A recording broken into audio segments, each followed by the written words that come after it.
नमस्कार, जय हिंद साथियों। कैसे हैं आप सभी। और मैं रुद्रेश राघव उम्मीद करता हूं आप सभी बहुत अच्छे होंगे। आरपीएफ यानी रेलवे प्रोटेक्शन फोर्स में जो आपकी भर्ती है साथियों, जिसे आप रेलवे पुलिस कहते हैं, इसकी जो ऑनलाइन नए फॉर्म है वो कब से शुरू होंगे। जैसा कि आपको पता है, मैं पहले ही हर चीज आपको बताता रहता हूं और हमारी बातें हमेशा आपको पता है सटीक ही जाती हैं। तो प्यारे साथियों, इसमें मैं आप सभी को बताना चाहूंगा आपके ऑनलाइन फॉर्म कब से शुरू हो रहे हैं। और जितने भी युवा साथी हमारे चैनल पे पहली बार आए हैं, दोस्तों के साथ शेयर कर देना। देखिए, कांस्टेबल की जो भर्ती है एंड एसआई की है, इसमें कुछ बदलाव भी हुए हैं। मैं आपको पहले भी बता चुका हूं, एक बार फिर से बता देता हूं। ऑनलाइन डेट को लेकर के आर्मी की एग्जाम डेट को भी हमने बताया था 13 फरवरी से शुरू होंगे। हर वीडियो में बताया था 13 फरवरी से शुरू हुए हैं। अब साथियों, आपको हम रेलवे प्रोटेक्शन फोर्स यानी रेलवे पुलिस के बारे में भी बता रहे हैं। ध्यान रखना, ये जो हम बात आपको बता रहे हैं ये सत्य रहनी है, ठीक है। ध्यान से देख लेना प्रत्येक युवा साथी। तो सबसे पहले मैं आपको आरपीएफ कांस्टेबल के बारे में बता दूं। सेंट्रल गवर्नमेंट की जॉब है, सरकारी नौकरी है, परमानेंट नौकरी है, ठीक है। सेंट्रल गवर्नमेंट की नौकरी है, सेंट्रल गवर्नमेंट परमानेंट नौकरी है, टाइम टू टाइम की ड्यूटी है। ये नहीं है कि 24-24 घंटे आप लगे पड़े हो, नौकरी टाइम टेबल की है। और सबसे बड़ी बात कि भाई इसमें आपको बहुत ज़्यादा आफत उठानी पड़ती नहीं है। आरपीएफ में आराम से आपको ट्रेवल करना है ट्रेन में, यहाँ से वहाँ या फिर रेलवे स्टेशन पे आपकी ड्यूटी होती है। कोई समस्या वाली बात इसमें रहती नहीं है। तो सबसे पहले मैं आप सभी को बताना चाहूँगा, इसमें ध्यान से देखना। अभी इन्होंने हर चीज़ में बदलाव किया, लेकिन पैटर्न में बदलाव नहीं किया, ठीक है। ऑनलाइन फॉर्म से लेकर के हर चीज़ के बारे में मैं आपको बताने वाला हूँ, ध्यान से समझ लो सभी। देखो, टाइप ऑफ क्वेश्चंस, क्वेश्चन के टाइप कैसे होंगे ये यहाँ पर सबसे पहले आपको दिया हुआ है, इसको देखें ध्यान से। तो टोटल जो क्वेश्चन होंगे हमारे कितने होंगे, 120 क्वेश्चन होंगे। कैसे होंगे? ऑप्शनल। ऑप्शन का मतलब टिक मार्क, टिक मार्क आपके क्वेश्चंस होंगे। क्लियर? नेक्स्ट है टोटल मार्क्स 120। 120 क्वेश्चन आते हैं हमारे 120 मार्क्स के ही, ध्यान रखना, ठीक है। 120 क्वेश्चन 120 मार्क्स के हमारे होते हैं। एग्जाम में जो टाइम मिलेगा आपको 90 मिनट का आपको टाइम मिलेगा। कितना? 90 मिनट का आपको यहाँ पर टाइम मिल जाएगा। नेगेटिव मार्किंग आपकी 1/3 है। और जी सिलेक्शन प्रोसेस जो रहेगा कंप्यूटर बेस्ड टेस्ट। पहले आपका लगेगा टेस्ट, टेस्ट का रिजल्ट आएगा, फिर आपका होगा फिजिकल। क्योंकि अभी 4208 पे जो भर्ती हुई है उसका पूरा प्रोसेस हम आपको समझाते हुए चले हैं। ये आपके साथ में यहाँ पर ये पूरी जानकारी रहेगी, ये आपके एग्जाम से रिलेटेड रही है, ठीक है। नेक्स्ट देखिएगा, नेक्स्ट है यहाँ पर ध्यान से देखें सभी साथी। आरपीएफ कांस्टेबल एग्जाम पैटर्न 2025 देखें ध्यान से। आरपीएफ कांस्टेबल एग्जाम पैटर्न 2025 ये इन्होंने नया रिलीज हुआ था, जो मैं आपको हालांकि वो दिखा भी सकता हूं। Before starting there preparation candidate must look the RPF constable exam pattern. वो जो भर्ती हमारी 4208 की समय जो चल रही थी, ये थी 2024 की भर्ती, ठीक है। ये जो भर्ती हमारी आ रही है ये कौन सी है? 2025 की भर्ती आ रही है। 26 की मत समझना कि 26 चल रही है तो 26 की भर्ती है, 2025 की भर्ती आ रही है। अब जो भर्ती के ऑनलाइन फॉर्म शुरू होंगे वो कौन से शुरू होंगे? ये होंगे 2025 के, ठीक है।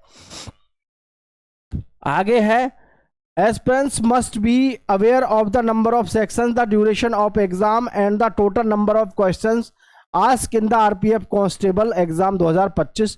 The exam consist of 120 question, 120 number, 120 question का आपका पेपर सेट होगा और 90 मिनट आपको समय मिलेगा। प्रत्येक क्वेश्चन एक नंबर का होगा, बट आपको 1/3 की नेगेटिव मार्किंग का सामना करना पड़ेगा। समझ गए होंगे सभी। 1/3 की आपकी क्या रहेगी? Negative marking. आपके प्रश्न जो आते हैं वो कैसे आते हैं मैं आपको ये भी बता दूंगा कि हर बार इसकी कट ऑफ लगभग क्या जा रही है, क्योंकि कट ऑफ को लेकर के भी मन में सस्पेंस रहता ही है। 4208 वाली भर्ती के बारे में बता दूंगा मैं आपको। बेसिक अर्थमेटिक के 35 क्वेश्चन आते हैं। जनरल इंटेलिजेंसी और रीजनिंग के आपके 35 क्वेश्चन। जनरल अवेयरनेस के 50 क्वेश्चन को टोटल 120, ठीक है। तो देखो मैं आपको बता दूं, अभी फिलहाल में जैसे 120 में से हम बात करें, इसमें जो सिलेक्शन हो जाता है 120 में से। यूआर की बात मैं अलग अलग बता रहा हूं आपको, टेंशन फ्री रहो, इस तरीके से ही आपको अपनी तैयारी करनी है, ठीक है। देखो 30 नंबर तो आप निकाल लो अपने मैथ में से, तैयारी ऐसी रखो कि 30 नंबर मैथ में से ले लो। रीजनिंग इतना हार्ड नहीं होता है, 30 नंबर आप किस में से ले लो अपने भाई, रीजनिंग में से ले लो। सिलेक्शन तभी होगा, ध्यान से समझना। जनरल अवेयरनेस का 50 का होता है, 50 में से 35 क्वेश्चन आप यहां से ले लो।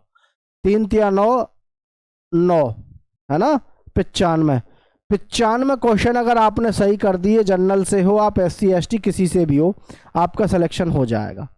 ये मैं आपको जनरल से बता रहा हूं, इसी हिसाब से फिर आप इसमें 2-2 4-4 के हिसाब से आप अपना घटाते चले जाओ। जैसे कि हमने यूआर को कहा कि जी 95 पे सेफ रहोगे, ओबीसी को कहें तो कि जी आप 92 पे रहोगे, ईडब्ल्यूएस को कहें 90 पे, एससी को कहें तो जी आपका 88 पर, और एसटी को कहें तो आपका 80 पर आपका सिलेक्शन हो जाता है। क्वेश्चन बता रहा हूँ, ये इतने क्वेश्चन करने पर आपके मन में डर नहीं रहेगा कि मेरा होगा या नहीं होगा, इतने पे हो जाता है। तो ये आपको मैं सेफ स्कोर बता रहा हूँ। तैयारी लेकिन ऐसी हो, मैथ और रीजनिंग आपके एकदम ऐसे होने चाहिए खतरनाक लेवल के, जो इसमें से आप 35 में से 35 लाने का एक बार को आपके अंदर जज्बा हो कि मैं तो 35 में से 35 ही ला सकता हूं, ये आपके अंदर जज्बा होना चाहिए। अब जैसे ये यूआर का बताया मैंने, तो ये ध्यान रखना है, ये आपका लगभग स्कोर रहता ही है, ठीक है। अब देख लेते हैं आगे और की प्रक्रिया। तो ये देखो आप, रेलवे प्रोटेक्शन फोर्स, थोड़ा बड़ा करके दिखा देता हूं मैं आपको इसे, ताकि आपको समझ में आ जाए अच्छे से, ठीक है। देखें ध्यान से, railway protection force amendment rule 2025 official summary effective date. These rules are called the railway protection force amendment rule 2025 and came into effect on public. 17 अक्टूबर 2025 से नए नियम लागू हुए हैं, जो आपके इसमें अब लागू हो गए हैं। कब से हुए हैं? 17 अक्टूबर से, ठीक है भाई। 17 अक्टूबर से नए नियम लागू हुए हैं। क्या क्या हुए देखो ध्यान से। Recruitment for sub inspector, executive and constable in RPF will now be conducted through the staff selection commission. अब जो ये भर्ती कराई जाएगी, किससे कराई जाएगी? स्टाफ सिलेक्शन कमीशन से कराई जाएगी। एसएससी इसकी भर्ती कराएगा, किसकी? आरपीएफ की। आरपीएफ की भर्ती कौन कराएगा? अब आप एसएससी कराएगा। क्लियर? फिजिकल स्टैंडर्ड बदल चुके हैं। पहले जो इसमें लंबाई होती थी वो 165 सेंटीमीटर होती थी, 165 सेंटीमीटर को अब इन्होंने हटा दिया। कांस्टेबल की जो रहेगी 170 सेंटीमीटर, लड़कियों के लिए रहेगी 157 सेंटीमीटर। 80-85 सेंटीमीटर का आपका चेस्ट रहेगा। और जी सब इंस्पेक्टर में जो है बता दें आपको 170 हाइट रहेगी, लड़कियों के लिए 157। 80-85 आपका सीना रहेगा। और जी यहाँ मैं बात करूँ एज लिमिट की, कांस्टेबल के लिए 18 से 23 साल तो है एज लिमिट, और जी सब इंस्पेक्टर के लिए है 20 साल से 25 साल, 20 से 25 साल है। SC ST को 5 वर्ष की छूट है, OBC को 3 वर्ष की छूट है, एज पर CAPF रूल्स। यानी कि सीधी सी बात है, उम्र सीमा भी आपकी घटाई गई है और लंबाई बढ़ाई गई है। अब कैंडिडेट्स पहले के मुकाबले कम अप्लाई कर पाएंगे। कांस्टेबल के लिए आप 10वीं पास होने चाहिए, और सब इंस्पेक्टर के लिए आपके पास में ग्रेजुएशन होना बेहद ज़रूरी है। अगर आप ग्रेजुएट हैं तो ही आप इसमें फॉर्म अप्लाई कर सकते हैं। ठीक है। अब मैं आप सबको बताना चाहूँगा कि इसमें जो है आपके ऑनलाइन फॉर्म कब से शुरू होंगे। ये तो जानकारी आपको पूरी मिल ही चुकी है साथियों, ठीक है भाई। ये पूरी जानकारी आपको मैं दे चुका हूँ। ऑनलाइन फॉर्म के बारे में सुन लो। आरपीएफ की जो भर्ती होती है, आरपीएफ की जो भर्ती होती है, ये रेलवे ग्रुप डी के साथ साथ चलती है। मेरी बात को ध्यान से समझ लेना, रेलवे ग्रुप डी के साथ साथ चलती है, साथ साथ, ठीक है। तो हमारी जो ये भर्ती है रेलवे ग्रुप डी की, इसके ऑनलाइन फॉर्म इस समय भरे जा रहे हैं। ऑनलाइन फॉर्म इसके भरने के बाद में इसके 10 से 15 दिन, क्या 10 से 15 दिन में आपके ऑनलाइन फॉर्म शुरू होंगे। मतलब मैं सीधा सीधा कहूं, मार्च में आपके ऑनलाइन फॉर्म शुरू हो जाएंगे, बेनिश्चिंत रहो। भर्ती आपका एसएससी कराएगा, लेकिन एक ये आपकी जो भर्ती प्रोसेस है आरपीएफ की, ये आपका मार्च में शुरू हो जाएगा। पूरी जानकारी मैं आपको दे चुका हूं। अभी भी किसी के मन में अगर कोई डाउट है तो नीचे कमेंट जरूर कर दीजिएगा। बाकी आरपीएफ से बढ़िया जॉब शायद ही कोई हो, बहुत ही बेहतरीन और शानदार जॉब है, सेंट्रल गवर्नमेंट की जॉब है, एक नंबर जॉब है सभी के लिए। जय हिंद साथियों।